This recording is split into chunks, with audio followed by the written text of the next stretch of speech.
Again, fire, hammer, water. So this idea on the fire, we've already talked about the pressure and the struggle is the fire. Now, the truth is where the hammer comes in. In the midst of the fire, in the midst of the pressure, we have to hammer away at the truth. We have to allow the truth to form us and shape us. If not, what will happen is the pressure can disform us. Does that make sense? I can go through a very difficult situation and come out on the other side very jaded, angry, bitter, closed, shut down, isolated, which, I mean, we all know that's just not the best. Doesn't really lead to happiness type of thing. Or I can allow the truth in the midst of that pressure to hammer away. So how do we use the hammer? Here it is. How do we use the hammer with truth? Truth wall, what we have to begin to do is speak it. Every single day. It's got to start coming out of your mouth. You got to start saying it. I told you guys about the financial workshop that I went to. Every day I'm out on the back porch. I'm a money manager. Money is constantly coming my way.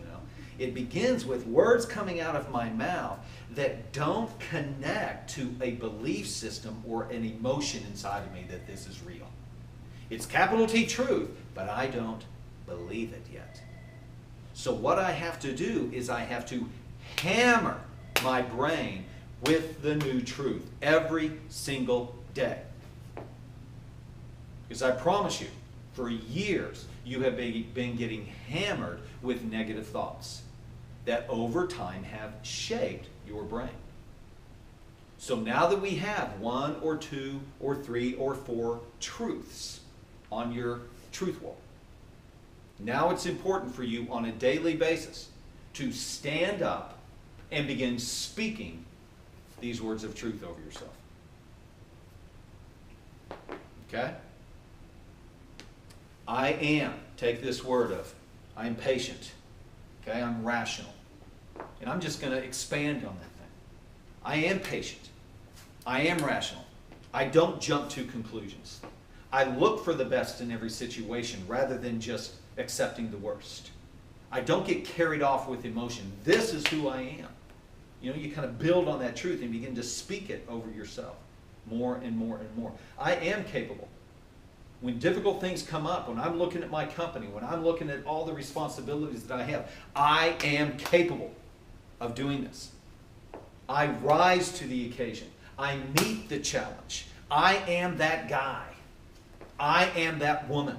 I step into the situation and I rise and I achieve in the midst of the situation. That's who I am. Now, it doesn't start like that. It starts with, I'm a money manager. I'm capable of doing this. This is so stupid. Clay told me I gotta do it. Okay. And I'm holding my coffee, and I'm petting the dog, and I'm watching the TV. At some point, you gotta focus on the thing. And over time, what you will find is, all of a sudden, you will be more comfortable with hearing the words coming out of your mouth. There won't be as much of this emotional resistance to saying it. And these thoughts of, well, I'm a hypocrite. I'm just saying these things, but this is stupid. That voice will get smaller and smaller until eventually you'll begin to talk a little bit louder. And then you'll begin to talk a little bit louder, and you might begin to have your hand on your hip at some point. You might snap your fingers. You might actually begin to pace. You might actually begin to move around. You might, this is fun, when you hit this level, all right, this is like level 9. This is cool. You might begin pointing. When you start pointing, you know you are proclaiming. You know you are declaring. Oh, that's good stuff. The pointing, that's good. But on day 1 to point, that's weird. It's just, I'm not really that confident. But we begin to speak it. You've got to begin to speak it. Now here's the thing. As we move through this next week, I'm going to ask you guys to begin to speak it. I fully anticipate you to come back next week and go, that was weird. You know, it's like, okay, I got to find a soundproof booth to do this. I don't want anybody to hear me say this stuff because this is awkward. You know? I expect you to come back with that. So I totally did that already while watering my flowers. There we go. Okay. And it wasn't really awkward at first because I was out there by myself watering my flowers, but then I realized that my neighbor was sitting on her porch with her baby. Yeah. And I was like, oh God. Yeah. She was probably like, they're thinking I'm freaking. And so what we say to them is we go, good morning, I'm speaking truth over myself as I'm watering my flowers. We talked about it. Okay, yeah. Just like I'm watering the flowers, I'm watering my person. I'm speaking truth over my life. You've got to hammer it. I would encourage you to do this 3, 4, 5 times a day. Do it in the car. Back and forth from work. Do it in your house. Do it during lunch. Do it during the day. Don't be surprised if you see one of the other gals walking through the office doing this type of thing as she's saying it. Yeah, she's talking to herself. Yeah, Lisa and I were at a place last night. This guy in front of us was just carrying on this long conversation with nobody. Who's he talking to? But speaking that truth, that is you hammering the truth. Hammering the truth into your life. Okay? It's vital. If you don't hammer, okay? If you don't hammer the truth, then you're going through the pressure with no forming tool. The pressure will just crush it. It's just hot. I hate the heat. I hate the stuff. And you'll just want to get out of the heat. But use the heat to your advantage. Hammer that truth. That's why I'm thinking you need to have 2, 3, 4 truths on your wall, specifically in this one area. Okay? And you can begin speaking that and saying that over your life. Fair enough? Then I want to encourage you guys too. The water piece here, as you can see, the water piece is having people that are around you to confirm that that stuff is true. So when you tell them, this is what's true about me, they go, that is true about you. I'm with you on that one. That seals it into your life. It's a trusted source. It's not just anybody, but it's a trusted source that helps seal it. They agree with you. They go, yes, what you're saying is correct. A mentor in your life, a trainer in your life, a coach in your life, a Yoda in your life, somebody that you trust, to be able to say the way you are thinking is true. People that I've spent a long time with developing and coaching and stuff like that, they know when they come to me, they go, okay, Clay, here's the situation. Here's how I'm thinking about it. Is that the right way to think about it? And I go, yes, that's the right way to think about it. That's putting them into the water and sealing that in. Or, need a little bit more fire, need a little bit more hammer on that thing, which was a gal last night. Ended up talking to a gal last night for a little bit. Hey, Clay, this is what I've got a question on this. Okay, walk me through the process. Okay, well, I think this, and then my thoughts go to this, and then my thoughts go to this, and I go, stop right there. That's where you take a left turn, and you need to stick on this thing. She's like, oh my gosh, I've never seen it that way. Exactly. Forming, shaping, because hitting her with the truth in the midst of the pressure. Am I getting that point across? So we've got to begin to speak it. This is wonderful. If you have children, speak it over your children all the time. My mom, God bless her, that's what she did to me all growing up. Speaking scripture over me. Just hammering when I go be playing football. I go be playing football. When I would go play football. Sorry about that. When I'd go to a track meet, when I'd go to do things, she'd just speak things over my life. And now she does it with all the grandkids and everything. Via Twitter, all that type of stuff. Speaking the truth over other people in your life. Okay? So, let's see here. As you look ahead, do you see your life getting simpler or more complex? I remember talking about that last week. The universe, or the unseen hand, God, is constantly seeking to shape you. Just like the potter shapes the clay. He has to put pressure on it. Just like the blacksmith shapes the iron. They have to put pressure on it. They have to apply pressure. Struggle and stress occurs when we attempt to apply yesterday's understanding to today's circumstances. Does that make sense? All of a sudden, I'm not able to, somebody has just done something that is a little bit outside my box. I want to put them back into my box. You're stupid. I've got a stupid box and you just went in it. Type of thing. Peace is found in growth, not comfort.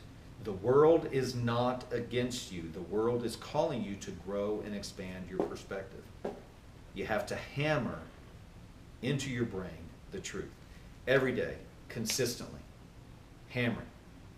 That is the way you bring change. Okay? That's the way you bring change. And then here's what's going to happen. I promise, because I've seen it personally. I've seen it happen with hundreds of other people.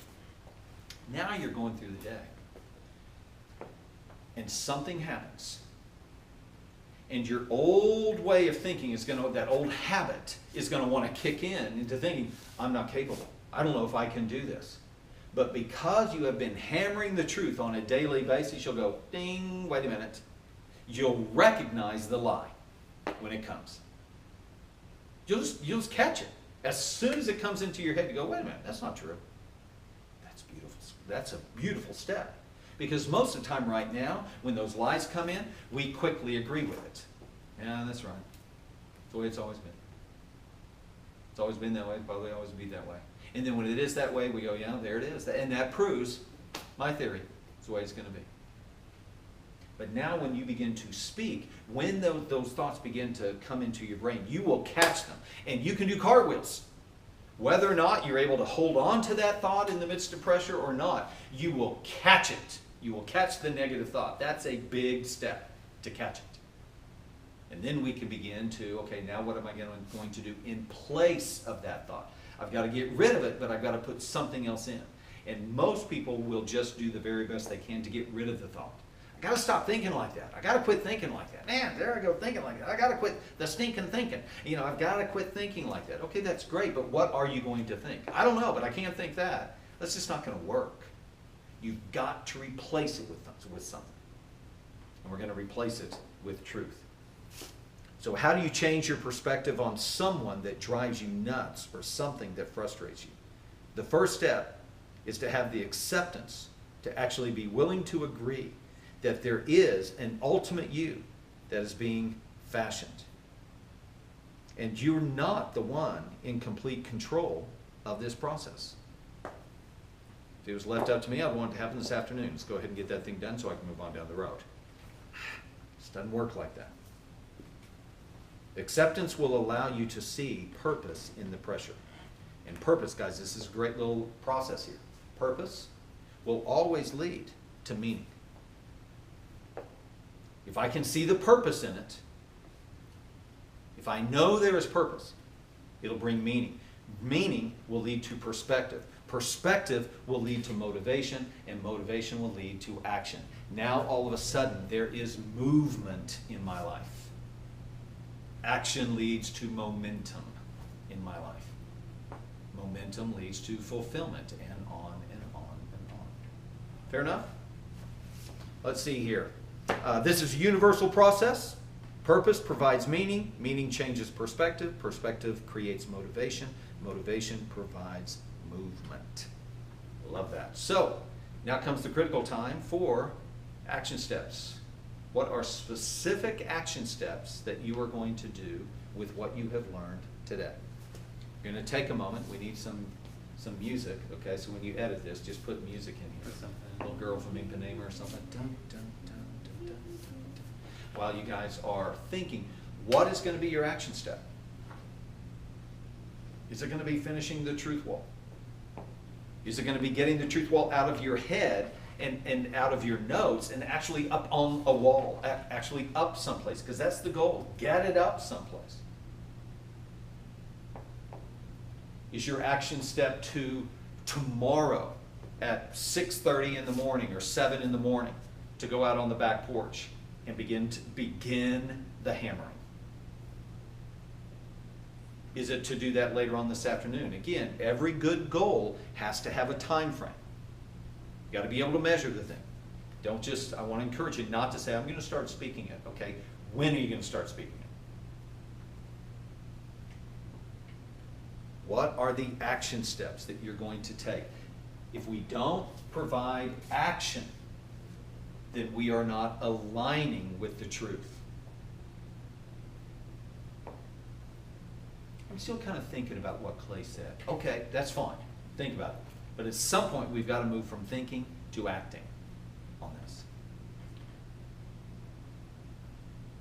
One of your action steps might be, I'm going to do the little survey in the bookmark that Clay gave us. Well, it's an action step. Do it. And I'm going to do it later on today, or I'm going to do it tomorrow morning, or something like that. I want to encourage you to go ahead and read chapter 2 and chapter 3 in the book. If you haven't read the journaling appendix B in the book, I want to encourage you to read that. That could be an action step. I'm going to journal could be an action step.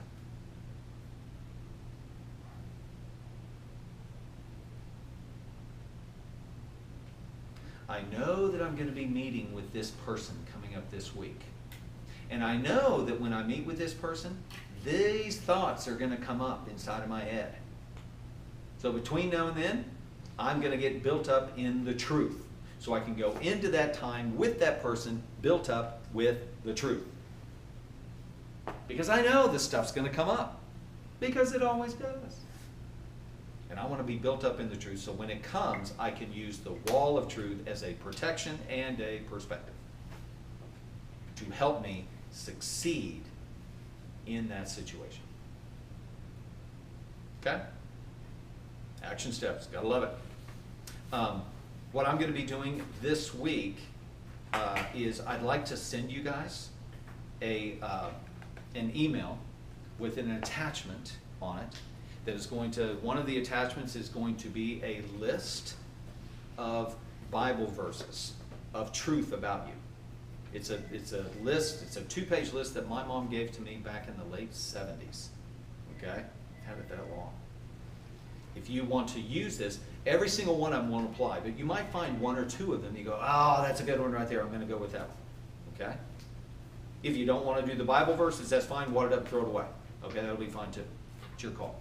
Also, I'm going to send to you an MP3, an audio to listen to. It's a guy speaking, or it's a video, okay? It's a video of a guy saying, this is who you are. And I want to encourage you to watch that video. Okay, it's good stuff. In fact, I'm going to encourage you to watch it and watch it and watch it. And if you're not careful, you'll be like me, and by the time it's over, you'll be weeping. Okay? It's powerful stuff. To hear somebody say it once, you go, oh, thanks, you kind of move on. Hear somebody keep going, it's kind of embarrassing, But then to have somebody continue to hear it, eventually you have to stop what you're doing, and it just impacts you. So this is like a 4 minute, 3-4 minute long. Hammering the truth. Put that thing on it. Listen to it on the way into work and on the way home and stuff like that. Hammer this truth. Okay, so I'm going to send you those 2 things for you. Next of all, we're going to be talking about the next step of activating your truth wall, which is visualizing. Okay? And this is when we actually want to not just impact our thoughts and feelings, but we want to go directly after beliefs. Okay? How do I change my beliefs? And this comes through visualization. How many of you guys have ever heard that? Seeing is believing. So what we are going to do is move from just speaking the truth to actually seeing the truth. And when we see the truth, we are so much quicker to believe the truth. Fair enough? Okay, we're going to stop there.